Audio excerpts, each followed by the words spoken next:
VD. സതീഷിനെതിരായ കടകംപള്ളിയുടെ മാനനഷ്ട case നിങ്ങൾക്ക് ഓർമ്മയുണ്ടാകും. അതിലിപ്പോൾ പുതിയ ഹർജി ഫയൽ ചെയ്തിരിക്കുകയാണ് പ്രതിപക്ഷ നേതാവ് വി.ഡി. സതീശൻ.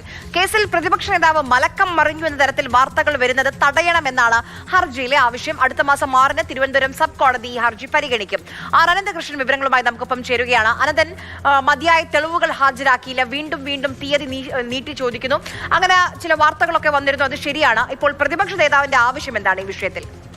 ആര്യ, ശബരിമല സ്വർണ്ണക്കൊള്ള കേസുമായി ബന്ധപ്പെട്ട വാദപ്രതിവാദങ്ങൾക്കിടെയാണ് കടകംപള്ളി സുരേന്ദ്രൻ, മുൻ ദേവസ്വം മന്ത്രി കടകംപള്ളി സുരേന്ദ്രൻ പ്രതിപക്ഷ നേതാവ് വി.ഡി. സതീശനെതിരെ തിരുവനന്തപുരം സബ് കോടതിയിൽ ഒരു മാനനഷ്ട കേസ് ഫയൽ ചെയ്തത്. അതിൽ ദ്വാരപാലക പാളികൾ ആർക്കാണ് വിറ്റതെന്ന് കടകംപള്ളിക്കറിയാം എന്നുള്ള പ്രതിപക്ഷ നേതാവിന്റെ ഒരു പരാമർശം, ആ പരാമർശം പിൻവലിക്കണം, അതല്ലെങ്കിൽ 10 ലക്ഷം രൂപ നഷ്ടപരിഹാരം വേണമെന്നാവശ്യപ്പെട്ടാണ് കടകംപള്ളി ഈ ഹർജി നൽകിയത്. ഈ ഹർജി പരിഗണിക്കുമ്പോഴാണ് രണ്ടു ഭാഗത്തിന്റെയും വാദം കോടതി കേട്ടത്. അതിനിടയിലാണ് കഴിഞ്ഞ ആഴ്ച വി.ഡി. സതീശന്റെ അഭിഭാഷകൻ പറഞ്ഞ ചില കാര്യങ്ങൾ ഉദ്ധരിച്ചുകൊണ്ട് പിന്നീട് മാധ്യമങ്ങളിൽ പ്രതിപക്ഷ നേതാവ് മലക്കം മറിഞ്ഞു എന്ന രീതിയിൽ വാർത്തകൾ വന്നത്. ഈ വാർത്ത തടയണം എന്നാവശ്യപ്പെട്ടുകൊണ്ടാണ് വി.ഡി. സതീശൻ പുതിയൊരു ഹർജി ഈ കോടതിയിൽ തന്നെ നൽകിയിരിക്കുന്നത്. അതായത് കടകംപള്ളി സുരേന്ദ്രനോ അദ്ദേഹവുമായി ബന്ധമുള്ള ആൾക്കാരോ തനിക്കെതിരെ തന്റെ ഭാഗം തെറ്റായി വ്യാഖ്യാനിച്ചുകൊണ്ടുള്ള ഏതെങ്കിലും തരത്തിൽ വാർത്തകൾ പ്രചരിപ്പിക്കുന്നത് തടയണമെന്നാണ് ഈ ഹർജിയിലെ വാദം. ആ ഹർജി കോടതി ഫയലിൽ സ്വീകരിച്ചിട്ടുണ്ട്.